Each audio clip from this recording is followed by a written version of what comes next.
Hello everyone, Colonel Fiore here, and welcome back to another episode from Fiore Labs. Today we continue on with Fiore's sword and two-hand section, and we're going to be taking a detailed look at his pushing of the elbow, which is of course a standard technique in order to be able to push somebody, but also a follow-up action of where to strike after the turn of the person. We'll be talking a little bit about here about, once again, this is a continuation of so many of the concepts about how we push an elbow, where we turn them and whatnot. And for me, it really does add a lot of consideration about how we are trying to make sure that we stop an action, control that action, and then also to finish it off so we can get the sword into play. And this play right here, these two that we're going to be talking about, to me, once again denotes the usage of the sword in many directions, to its max capacity from tip all the way to pommel, and you need space to do that. So, with that being the case here, let's get into it. So this week here, we're going to be looking at another methodology right here that it's something we've seen from the very beginning of Abrazare, all throughout Dagger, and we're going to see continuously throughout the entirety of Fiore's work. Push the elbow. And in this right here, the image I'm talking about is this, and it's going to be falling into the second image, which goes to this. Before we get into the second image here, again, like what that actually means and so on and so forth, we're going to talk about how to make this crossing right here, what may be happening, what may not be happening. So again, depending on how we make the crossing here, and he says I've either crossed the sword, I've bucked the sword, I've made a crossing, whatever, it doesn't matter. The thing I'm looking for here is I'm going for the elbow. Now, because these two are continuation of play, to me, what this is telling me is he is coming from a spot, I'm coming from an area where his volta stabile is essentially the direction in which I want to turn him. So I can eat, and that doesn't mean I'm limited to that, because of course, as we know with other plays, if I make them eat the elbow, I can throw them over their lead leg. So regardless in this case right here, the thing we're considering on this is that as we make crossings, so we'll just make it so that we're left foot forward here, and I'll play a basic wide play concept. As he comes in with exchange with this right here, we can make a crossing.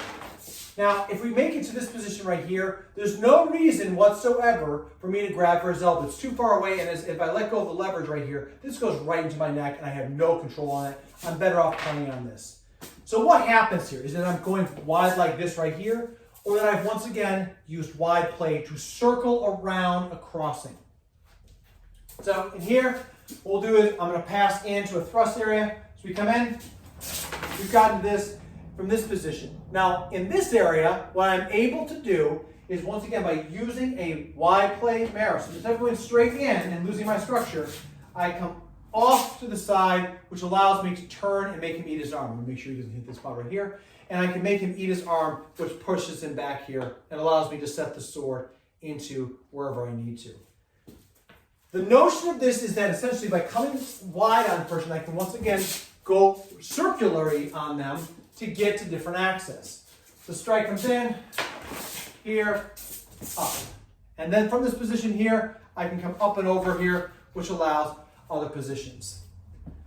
The second image about this though here shows, if he faces the other way here, just puts off the guy looks like he's like, oh God, falling off to the side.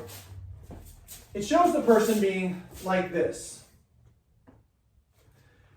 The person as in me, right? So if he's turning around here, so again, I pushed over, his hands are still on the sword, right? And that right here allows us to understand that this has happened very fast. So Mr. Connor, if he faces back around here, it's not that I'm wrestling for the elbow, because if that's the case here, there's other reasons to do it. And there's other plays to do it. So by coming into this spot here, I crossed in, and again, at this position, I have access with a pass to get to this area here where I can turn him. As I push him here, remember, he looks like this as he's being turned around. This is a smack and push. I'm keeping his arm on here, which allows me that secondary spot to step in as I push, to step and to strike with all the body's weight and force. And that, while these two right here are connected, is because essentially, either way, I push and turn the elbow off to the side, and then strike right there, stab right there by keeping position, or I've crossed into position here, I've grabbed the elbow, pushed up line, and then stepped in with this right here, because again, I'm trying to close distance. Because if he turns around, I want to be as close to him as possible so that his sword no longer does damage, and that I am also able to optimize as much of this here as possible. Grappling, hitting with the cross guard, whatever. And this is what I mean. Exchange here in this position, coming off line, shove him, and as he comes back around with it all, I'm coming back into his body here by closing in this.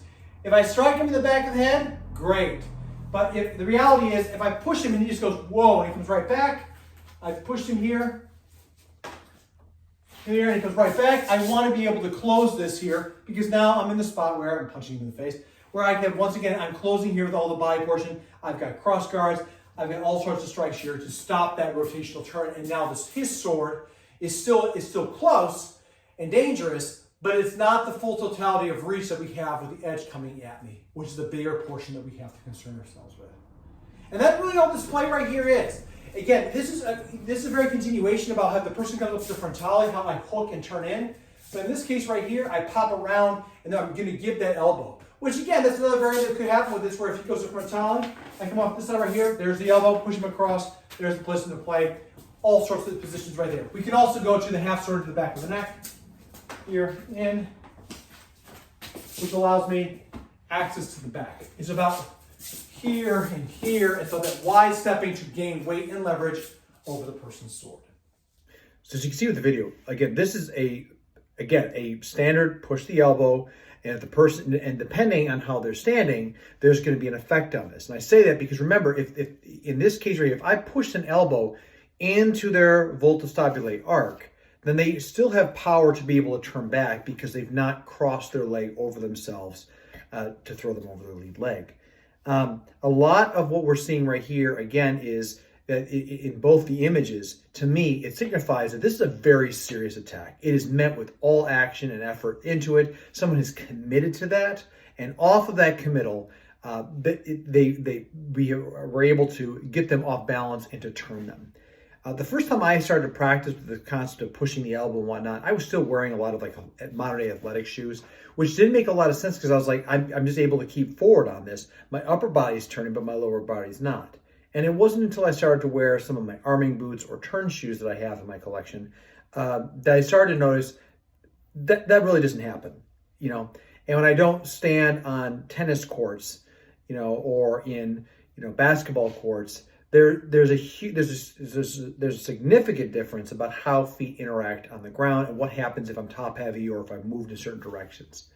So that's the first thing about this right here, is that pushing someone over that leg, depending on where you push them, is a consideration. Because as I said, if they're able to turn around, being able to close on that spot where there's a blade on there to be able to whatever, it doesn't matter, because at the end of it all, you are, by pushing them, we put it so our sword is now in action. To get somebody to turn that intensely after someone's pushed the elbow, to me, once again, it means that that's a full committal that has happened, and because they're in that way, they're stumbling to be able to reclaim themselves. And that means it's a very committed action, both on the attacker and the defender, to make that outcome achievable. So again, not very complicated concept right here, but again, it does to me speak about how we want to be able to get into a striking range. We want to be able to be in distance. And if we don't actually have the length of it all, Fiore always goes to a different length, to a different portion of the sword. So if he had gotten to this right here where he's turning back at me, it may not be in my interest to use the blade. It may be in my interest to, as I turn them, to push up into a half swording concept. Or if I am at, and because this person's turning away with this, by pushing them, maybe they regrab it. It again is the lesson of right area of the tool for the right purpose, which to me is very important, and once again speaks to the virtues in which he writes about of avvisamento, your awareness. Am I just hitting this person out here for the sake of hitting them, which of course is absolutely viable in a true life or death situation? Or do I have the awareness that I want to optimize the damage on this person and strike them with the part of the sword that is most intently utilized? Which in this case, again, because they've turned around, now I'm going to strike.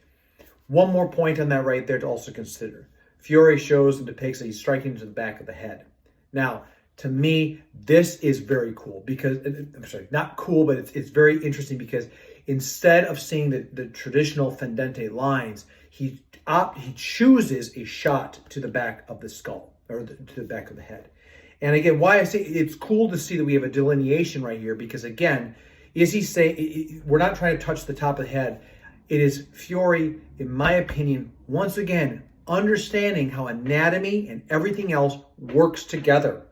And because he understands where to hit somebody in the back, it makes sense just to hit him in the portion right here, which would end this quickly. Which again, to me, tells me once again his understanding and profession of this being as a master of arms and somebody who understands where blows are effective. So that's what I mean by as far as like it's a cool thing to be able to see in there, and it's not the traditional fendente blow. So with that being the case here, everybody, please let me know what your thoughts are about this right here. I'd love to hear on this right here. Again, these are just observations I see with it. Again, a little bit of hidden lessons and things to kind of bring things together there, which I think is very valuable, especially in the practice of the art of arms.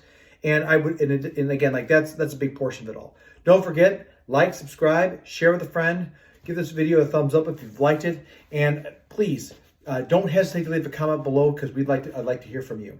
As always, on that right there, make sure that you hit the bell to make sure that you get the notifications for when new content drops. And as always, until I see you, please stay safe out there, train well, and fight on. I'll see you all soon.